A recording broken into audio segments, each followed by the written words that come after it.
I want you to just imagine something for a second. Yeah, You're just, going about your normal everyday life. You trip, you fall, and you take a pretty nasty bump to the head, ouch. right? So obviously you're shaken up. But when you wake up the next morning, something is like radically different. How so? Well, without ever having studied it, you can instantly calculate the day of the week for literally any date in history. Or you look at a puddle of water and you just see the underlying mathematical fractals perfectly mapped out in front of you. I mean, it sounds like the origin story of a comic book character. Exactly. That Yeah. sounds totally fake. But these are actual documented clinical medical cases. And they kind of form the foundation of this completely paradigm-shifting argument about human potential. Yeah, they really do. And that's why today we're bringing you a book summary of The Superhuman Mind, Free the Genius in Your Brain, which is by neuroscientist Dr. Berit Brogaard and her research collaborator, Kristian Marlow. And what really gives this book its weight, I think, is the source. Dr. Brogaard runs the Brogaard Lab for Multisensory Research down at the University of Miami. Right, she's not just like reading other people's case studies on Wikipedia. No, she actually puts these extraordinary individuals into fMRI machines in her own clinical setting. Yeah. And her central thesis in this book, the authors call it the latent genius hypothesis. It makes a really bold claim. A very bold claim. Yeah, the argument is that the person listening to this right now possess vast unconscious processing capabilities. Like, genius isn't just a genetic lottery ticket. It's a dynamic threshold, and it is something you could actually learn to cross. Which is such an optimistic way to look at the brain, but to really understand that claim, we have to completely reevaluate how we view the unconscious mind. Right. Because we tend to think of our conscious waking mind as the CEO of our brain, right? Like it's doing all the heavy cognitive lifting. Sure. But that is biologically backwards. Your brain is constantly processing just an incomprehensible amount of information. We're talking complex pattern recognition, advanced mathematical calculations, intricate perceptual synthesis. It's constantly running in the background. Exactly. And it does almost all of it entirely below the threshold of your conscious awareness. What separates an ordinary person from a recognized savant isn't really the underlying quality of the brain's hardware. It's the access, right? Yes, it's the degree of conscious access they have to that background processing power. Okay, let's unpack this because it's like, Yeah. well, our brain is this multi-billion-dollar state-of-the-art supercomputer. And it's constantly crunching vast oceans of data just to keep us upright and functioning. That's a good way to put it. But our conscious mind, we're just the guest user. We're only given the basic permissions to, like, play solitaire and check our email. Meanwhile, savants have somehow stumbled upon the admin password to the whole system. That is an incredibly accurate way to visualize the architecture, actually. They literally have the admin password to the cognitive mainframe. And Brogaard and Marlow categorize the ways people get this admin access into 3 distinct pathways. Okay, what's the first one? The first is congenital, so people who are just born with it. You see this often in savant syndrome, which frequently co-occurs with autism or other neurodevelopmental conditions. Right, the classic example here is Kim Peek, right? The guy who inspired the movie Rain Man. Yes, Kim Peek is the perfect example. Because he could memorize over, I think it was 12,000 books with near-perfect recall. It's unbelievable. And biologically, his brain actually lacked the corpus callosum. That's the thick band of nerve fibers connecting the 2 hemispheres. Wait, so he didn't have the connection between the halves of his brain? Right, which forced his brain to develop entirely novel, hyper-connected pathways that essentially bypass normal information filtering. Wow, and he retained like 98% of everything he ever read. Yeah. But the second pathway is the one that really challenges how we think about our own static intelligence. And that's the acquired pathway. This is the head bump one. Exactly. This is when a traumatic brain injury, a stroke, or even a severe illness just unexpectedly unlocks dormant abilities, like Orlando Sorrell. Oh, yeah, the 10-year-old kid. Right, a regular 10-year-old kid who just gets struck in the head by a baseball. And after the swelling went down, he could perform complex calendar calculations instantly. And he could recall the weather of every single day since the accident. Which is just wild. The acquired savants really provide the ultimate proof of concept for the book's thesis. And then there's the third pathway, which we will spend a lot of time on today, which is abilities that are deliberately developed. Right, through targeted practice. Right. But before we look at how to build those pathways voluntarily, we really have to look at the mechanics of what happens when the brain's normal security systems are just violently knocked offline. Which brings us to Jason Paget. Yes. I love this story. So Jason was a furniture salesman, a self-described college dropout. He mostly just spent his time at the gym and karaoke bars. He had absolutely zero interest in mathematics. Zero. None. Yeah. But one night, he gets brutally mugged outside a bar and suffers a really severe concussion. And when he recovers, his vision is permanently altered. He just starts seeing the world as a grid of geometric fractals. It's so trippy to think about. Right, like water spiraling down a drain looks like a literal visual representation of pi to him.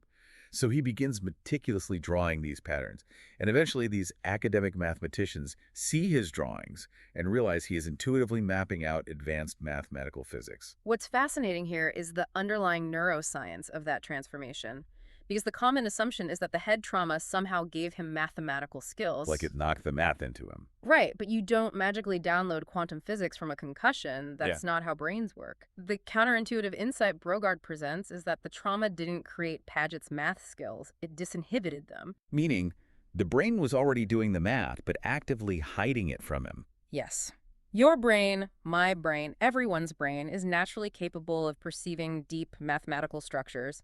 I mean, think about it. When you run to catch a baseball, your brain instantly calculates the complex physics of a parabolic arc, factoring in velocity, wind resistance, trajectory. Yeah, I'm definitely not conscious of doing that math. I just move my glove. Exactly. You just aren't conscious of it. We have these neural filters, specifically via top-down inhibition from the higher cortical areas, that suppress this raw data so it doesn't just completely flood our conscious mind. Okay. Paget's injury damaged the specific neural filters in his parietal cortex, so his brain was physically forced to stop hiding its own calculations from his conscious awareness. So I have to push back on this a little bit because it seems like a glaring flaw in human design. Like if my brain is actively capable of advanced mathematical physics in the background, why would evolution design me to suppress my own capabilities? It does seem strange, yeah. Like filtering out my own inner genius feels like a terrible evolutionary strategy. It seems counterproductive until you look at the energy cost and the basic survival metrics of the brain. From an evolutionary biology perspective, top-down inhibition is absolutely essential for basic survival. How so? Well, imagine if every time you looked at a tree, your conscious mind was instantly overwhelmed by the mathematical complexity of its fractal branching and the precise geometry of every single leaf, and the physics of the light refracting off the canopy. Oh, wow. Yeah, you would be totally paralyzed by the sheer volume of data. Right, and while you're paralyzed admiring the calculus of the leaf, a predator sneaks up and eats you. Okay, fair point. The tiger does not care about the calculus. Exactly the problem. Evolution prioritized quick, heuristic decision-making over deep analytical data processing for everyday survival. Conscious thought is slow, and it's metabolically very expensive. So our brains evolved to just filter out the noise. Yep, and only give our conscious mind the executive summary, like, that's a tree, walk around it, that's a tiger, run away. The genius is suppressed simply to keep you alive and functioning. But acquired savants prove that the hardware to perform those extraordinary feats is intact inside you right now. Okay, so if trauma can forcibly remove these neural filters, the logical question is whether a healthy brain can rewire itself voluntarily. Because obviously we don't want to use concussions as a self-improvement strategy. No, definitely do not do that. Right, so the book shifts into neuroplasticity to answer this, focusing on how the brain actively reroutes itself through experience or sensory deprivation. And the story of Daniel Kish perfectly illustrates this. Yes, Daniel Tish is amazing. He's completely blind, having lost his eyes to cancer as an infant. Yet he navigates complex, real-world environments. I mean, he even rides a mountain bike down busy streets and goes hiking. Using echolocation, right? Exactly. He clicks his tongue, and by listening to how the sound waves bounce off objects and return to his ears, he maps his surroundings just like human sonar. The functional result is amazing, but the fMRI brain imaging Brogaard includes is what actually explains the mechanism behind it. The imaging is profound. When Kish clicks his tongue and hears the echo, it's not just his auditory cortex processing the sound, his visual cortex activates. Wait, really? His visual cortex? Yes. In early human development, the sensory areas of our brains are highly interconnected. Normally, as we grow, the brain prunes back those connections to specialize the regions. Right. So the seeing part just does seeing and the hearing part just does hearing. Exactly. But in Kish's case, deprived of input from the optic nerves, his visual processing center didn't just go dormant. The brain actively recruited and repurposed that entire region to process sound echoes as a spatial visual map. Wow. It's known as cross-modal neuroplasticity. Here's where it gets really interesting, Yeah. because it shows us that the hardware of the brain is entirely fluid. The quote-unquote sight wires don't only do sight, it reroutes itself based on the specific demands you place on it. And that fluidity is really the core focus of Brogaard's own lab work on synesthesia. All right, let's talk about that. Synesthesia is a neurological condition where a stimulus in one sense involuntarily triggers a perception in another sense. It's essentially a variation of that cross-modal neuroplasticity. The developmental pruning process we just talked about, it doesn't happen completely in synesthetes. The neural bridges between the sensory regions just remain intact. So we're talking about people who, taste words or hear colors. Yes, and there are several distinct variations. Lexical gustatory synesthesia is where reading or hearing specific words triggers distinct tastes on the tongue. That is so wild. Then grapheme color synesthesia is very common. That's where letters and numbers are perceived as having inherent colors. So the number 4 might always be a brilliant specific shade of red. Okay. And then there is mirror touch synesthesia, where watching someone else being touched or injured triggers a physical, tactile sensation on the observer's own body. Oh, man. Feeling the physical pain of someone tripping on the sidewalk just sounds exhausting. It can be overwhelming, but the authors don't present these as mere neurological quirks. They point out that these intact neural bridges provide massive cognitive advantages. Really? Like what? Well, far from being a disorder, synesthesia reveals the associative architecture of the brain. Think about memorizing a 100-digit number. For us, it is abstract rote memorization. It's hard. Very hard. But if your numbers have distinct colors, personalities, and spatial locations, doing complex math or memorizing digits becomes incredibly easy. Yeah. You aren't memorizing abstract concepts. You're just looking at a colorful painting in your mind. Oh, that makes so much sense. And the mirror touch synesthetes. They exhibit profoundly heightened empathy, making them incredibly adept at reading subtle human emotions. The authors argue that forming these unusual cross-sensory connections is actually the biological basis for what we consider heightened creativity and superior memory. Okay, so if genius is a dynamic threshold and our brains are highly fluid, how do ordinary people push themselves over that line? Let's look at memory champions. Good example. These are individuals who compete to memorize, thousands of random digits or the exact order of a shuffled deck of cards in 20 seconds. They perform like mutants, but the book makes it very clear. Neurologically, they are completely ordinary people. Yeah, brain scans of top memory champions show no anatomical differences or special neural bridges compared to the average person. What they have done is mastered the method of loci. Also known as the memory palace. Exactly. They are manually exploiting an ancient evolutionary preference because the human prefrontal cortex is terrible at holding on to abstract data like lists of numbers or names. I forget names instantly. Same, but our hippocampus, the region responsible for spatial memory and navigation, is spectacularly powerful. If an early human walked through a dense forest and found a bush with poisonous berries, they needed to remember exactly where that bush was located to survive. So we are biologically hardwired for spatial and narrative memory. Right. So to memorize a deck of cards, they convert the abstract data into a spatial journey. They visualize a place they know perfectly, like their childhood home. Then they mentally walk through the rooms, placing absurd, vivid, multisensory images representing the cards onto the furniture. Yeah. They aren't trying to remember the cards. Yeah. They are just taking a mental walk and looking at what they left on the couch. If we connect this to the bigger picture, it proves that deliberate practice physically restructures how the brain processes information. You bypass the weak working memory and route the data through the highly efficient spatial memory. Right, you're rewiring the approach. Exactly. And the book also discusses this with musicians who develop perfect pitch. While there is a natural window for this in early childhood, deep, dedicated practice physically changes the brain's architecture. Professional musicians literally grow larger auditory processing areas. Literally grow them. Yes, through a process called myelination, where the brain insulates frequently used neural pathways to make them faster and stronger. You sculpt the physical structure of your brain through what you choose to focus deeply on. But the path to latent genius isn't just, grinding out thousands of hours of active focus.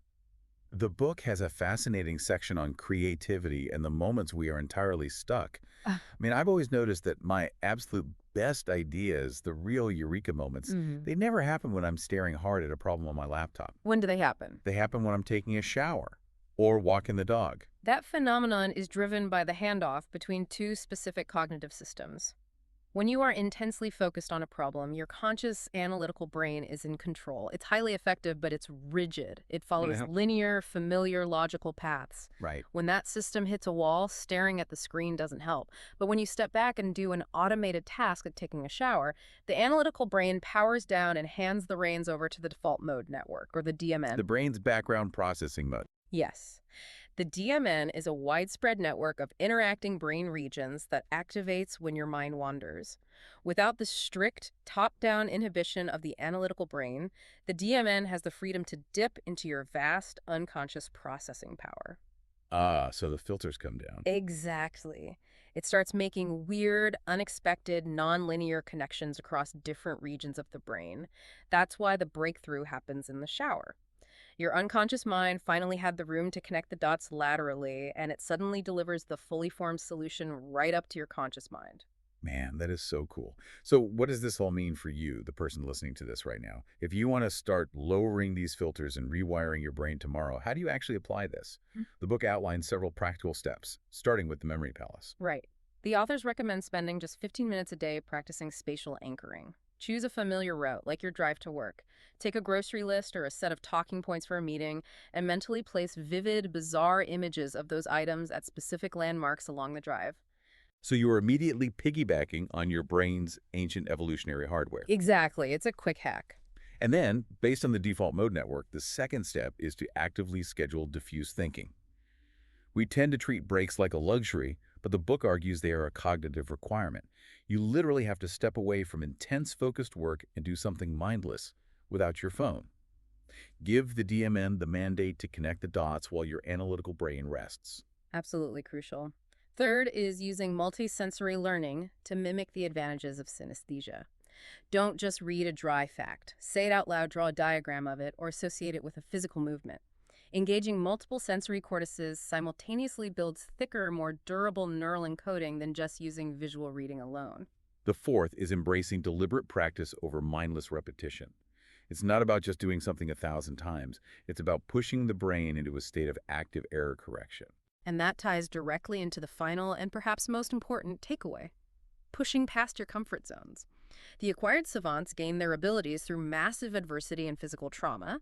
You don't need the physical trauma, Don't get the physical trauma. but you do need cognitive adversity. The brain is highly efficient. It will not waste energy building new neural pathways or lowering its filters unless it is forced to adapt to highly uncomfortable, novel challenges. Which brings us to the ultimate question regarding this book. Is it actually possible to free the genius in your brain, or is that just brilliant marketing? A critical recap is definitely necessary here. On the positive side, Brogaard's work is deeply grounded in clinical neuroscience. She systematically dismantles pervasive myths, like the idea that we only use 10% of our brains or the rigid left brain, right brain dichotomy. And she uses vivid case studies to make the complex biology of the brain accessible. But readers should be aware that the marketing subtitle absolutely oversells the reality of the science. The leap from acquired savants exist due to brain damage to you can easily develop these superhuman abilities is a massive stretch. Right. Cultivating these neural pathways takes specific, grueling, long-term effort. You aren't going to turn into Jason Paget over a weekend retreat. Additionally, the book occasionally reads more like a collection of fascinating scattered essays on extreme neurology rather than a single, tightly woven, actionable guide. But even with those structural flaws, the core scientific reality it presents is just incredible. It fundamentally shifts the baseline of human potential. You aren't permanently stuck with the cognitive limits you have right now. The hardware is fluid. The underlying message is quietly transformative. Genius is a dynamic threshold. And to close out our analysis, I want to leave you with a thought that builds on everything we've uncovered today. Let's hear it. We established that your brain naturally suppresses your perception of deep mathematical structures, complex sensory associations, and vast environmental data just to help you survive your daily routine. It filters the world down to be manageable. Right. If that is biologically true, look around wherever you are right now and ask yourself, what beautiful, intricate, mathematically complex realities are currently surrounding you in this exact moment that you are literally neurologically blind to? That is an incredible question to chew on and the perfect place to wrap up.